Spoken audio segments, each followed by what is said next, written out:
wabarakatuh. Halo semua, balik lagi dengan aku Aryani Krisanti dari PGSD Universitas Lampung nih. Nah, pada video kali ini aku bakal kenalin teman baru, namanya Siti. Halo Siti. Siti adalah anak berusia 10 tahun. Dia bersekolah di SD Negeri 2 Rawalaut loh. Dia juga aktif loh dalam kegiatan pramuka di sekolahnya. Penasaran dia termasuk tingkatan apa dalam pramuka? Yuk kita cari tahu. Let's move on to the video.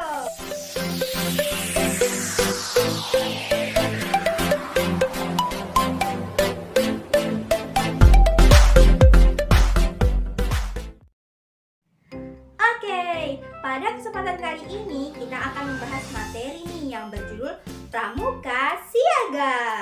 Ada yang tahu apa itu Pramuka Siaga?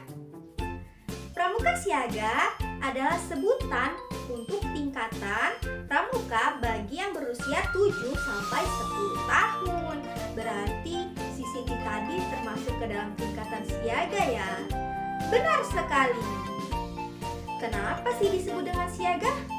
Siaga merupakan kiasan bagi bangsa Indonesia yang ingin menjagakan dirinya untuk memerdekakan bangsa Indonesia dengan cara mendirikan Budi Utomo sebagai tonggak awal perjuangan bangsa Indonesia pada tahun 1908. Satuan terkecil dari pramuka siaga disebut dengan barung. Barung terdiri dari 5 sampai 10 anggota loh.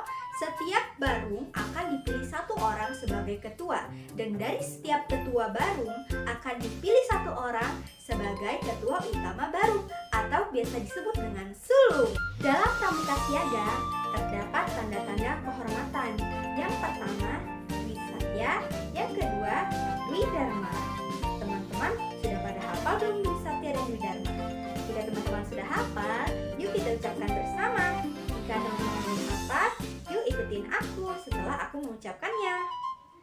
Dwi Satya, demi kehormatanku, aku berjanji akan bersungguh-sungguh menjalankan kewajibanku terhadap Tuhan, Negara Kesatuan Republik Indonesia, dan mengikuti tata krama keluarga. Setiap hari berbuat kebajikan. Dwi Dharma, siaga berbakti kepada ayah dan ibundanya. Siaga berani dan tidak pernah putus asa. Ada tingkatan dalam siaga. Yang pertama, siaga mula yang dinamakan seperti ini. Terdapat syarat-syarat untuk menjadi siaga mula loh. Yang pertama, rajin dan giat mengikuti latihan perindukan siaga sekurang-kurangnya 6 kali. Hafal dan tahu isi Dwi Satya serta Dwi Dharma. Dapat memberikan salam pramuka dan tahu arti kiasan warna-warna bendera Indonesia. Bisa berbahasa Indonesia dan hafal lagu kebangsaan Indonesia Raya. Memiliki buku tabanas, tabungan pelajar, dan juga tabungan pramuka. Setia membayar uang iuran, selalu berpakaian rapi dan memelihara kebersihan badan, melaksanakan syarat-syarat keagamaan, terutama yang untuk beragama Islam, dapat mengucapkan kalimat syahadat dan mengucapkan surat Al-Fatihah loh. Itu saja syarat untuk menjadi siaga mula. Yang kedua, ada siaga bantu, dilambangkan dengan seperti ini. Ada syarat-syarat untuk menjadi siaga bantu. Yang pertama, rajin mengikuti latihan pramuka siaga mula sekurang-kurangnya 10 kali. Bersungguh-sungguh dalam mengamalkan isi Dwi Satya dan Dwi Dharma. Tahu arti lambang gerakan pramuka, dapat memelihara bendera kebangsaan Indonesia, hafal Pancasila, tahu nama dan alamat kepala desa dan beberapa tokoh masyarakat lain, dapat membaca jam, dapat menunjuk sedikitnya 4 arah mata angin, dapat menjalankan latihan-latihan keseimbangan, dapat melempar dan menerima bola dengan tangan kanan atau tangan kiri, dapat membuat dan menggunakan simpul mati, simpul anyam, dan juga simpul pangkal. Memiliki buku tabanas, buku tabungan pramuka, buku tabungan pelajar yang sudah menabung teratur. Setia membayar iuran kepada gugus depannya, memelihara sedikitnya 1 macam tanaman, memelihara kebersihan salah satu ruangan di rumahnya, dapat mencuci dan melipat pakaian sendiri dan melaksanakan syarat-syarat keagamaannya. Untuk agama Islam dapat menyebutkan rukun iman dan juga dapat menyebutkan rukun Islam. Yang ketiga adalah siaga tata, dilambangkan dengan seperti ini. Ada syarat-syarat yang harus dipenuhi untuk menjadi siaga tata. Yang pertama, rajin mengikuti kegiatan pramuka siaga bantu sekurang-kurangnya 10 kali latihan. Dapat memperlihatkan cara mengibarkan dan menurunkan bendera kebangsaan Indonesia, tahu beberapa lagu nasional dan beberapa orang pahlawan nasional, tahu sejarah lagu kebangsaan Indonesia Raya, tahu arti lambang negara Republik Indonesia, tahu nama negara-negara tetangga dan bendera kebangsaannya. Untuk putri dapat memasangkan buah baju dan menyalakan api, dan untuk putra dapat membuat 2 macam hasta karya dengan macam-macam bahan yang berbeda.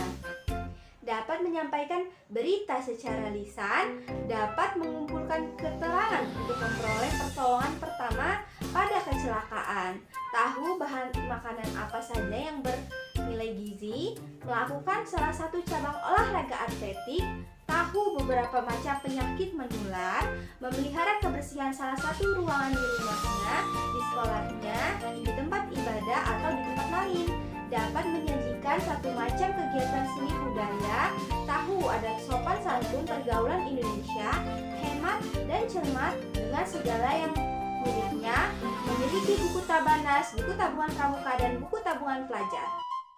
Upacara pembukaan perindukan siaga diawali dengan pemeriksaan kebersihan dan kerapihan anggota, kemudian memilih barung terbaik untuk memimpin upacara. Barung terbaik menyiapkan perlengkapan upacara. Pemimpin upacara memanggil anggota perindukan untuk membentuk lingkaran besar mengelilingi standar bendera. Pembina upacara dijemput oleh pemimpin upacara mengambil tempat di tengah lingkaran menghadap standar bendera dan pintu upacara. Para pembantu pembina siaga masuk lingkaran upacara. Pemimpin upacara mengambil bendera untuk dikibarkan. Pada waktu bendera sampai di pintu upacara, semua anggota perindukan memberi hormat hingga selesai. Pembina upacara membacakan Pancasila ditirukan oleh semua anggota. Pemimpin upacara membaca Dwi Dharma dan diikuti oleh anggota perindukan. Pemimpin upacara kembali ke barungnya. Pemimpin upacara mengumumkan hal-hal yang perlu diketahui oleh anggota perindukan. Dan yang terakhir, pembina upacara mengucapkan doa yang diikuti oleh anggota perindukan. Upacara penutupan latihan perindukan siaga diawali dengan barung terbaik menyiapkan perlengkapan upacara, kemudian pemimpin upacara memanggil anggota perindukan untuk membentuk lingkaran besar mengelilingi standar bendera. Pembina upacara dijemput oleh pemimpin upacara mengambil tempat di tengah lingkaran menghadap bendera dan pintu upacara. Para pembantu pembina siaga masuk lingkaran upacara. Kemudian pemimpin upacara mengambil tempat di dekat bendera berhadapan dengan pembina siaga. Pembina upacara memberi hormat kepada sang merah putih. Kemudian membawanya keluar tempat upacara. Pada waktu sang saka merah putih dibawa keluar, semua anggota perindukan memberi hormat sampai di pintu upacara. Pemimpin upacara menggulung dan meletakkan bendera di tempat yang ditentukan, kemudian kembali ke barungnya. Pengumuman dan pesan pembina siaga. Pembina upacara mengucapkan doa diikuti oleh seluruh anggota perindukan. Terima kasih telah menonton, sampai ketemu di video-video selanjutnya.